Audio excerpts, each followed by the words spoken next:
on the connection between early learning and school success. We've put a number of articles into your packages that address this topic. We sought them out for you specifically to deal with that. And I'll reference those in a moment, but I thought you might be very interested in some recent research right here in British Columbia that is already beginning to prove that.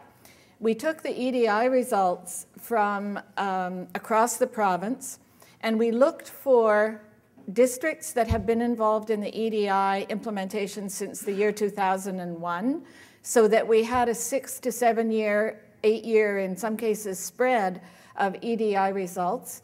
And then we looked to see where there had been a significant change in the EDI results for the positive, even though overall the EDI results have worsened, Clyde thinks, due to the poverty issues in the province.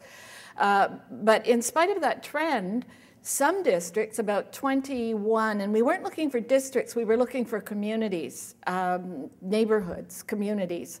And we identified about 25 neighborhoods where there were unexplainable significant rises in EDI results. Then we contacted those school districts and we asked, we did a survey on the telephone asking questions like, do you believe you did something in that neighborhood that changed those EDI results? We got a response.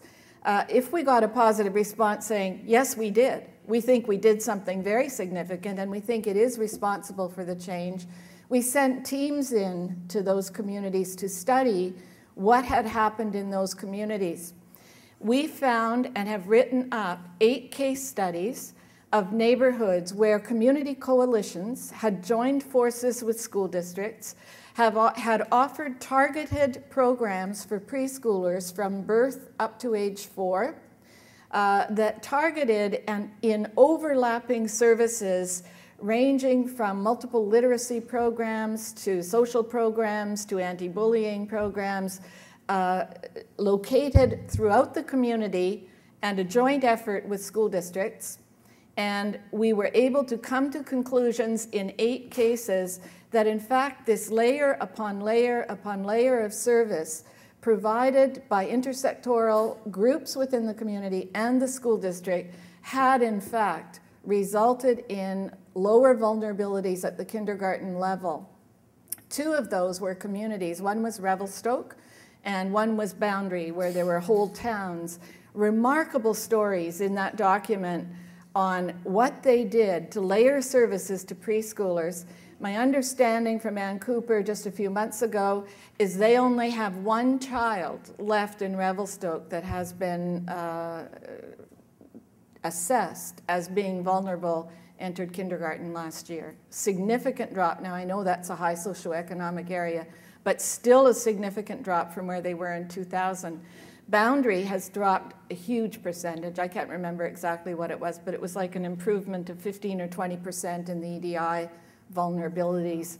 And they have put intersectoral services in every single elementary school in their school district, where parents can come for one-stop shopping for social issues, health issues, school issues in one place. So we are actually, in our own province, we are developing evidence that these services to young children will reduce vulnerabilities. And as I said in my opening comments, we know, and we now have the evidence that if they're vulnerable in kindergarten, their likelihood of school success is slim, as evidenced in our FSA results in 4 and 7.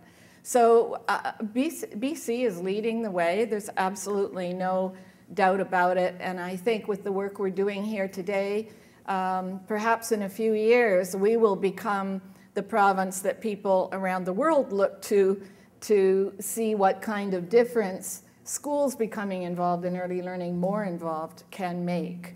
It's not going to happen overnight, but I think we're on the right path. So Gayla, back to you.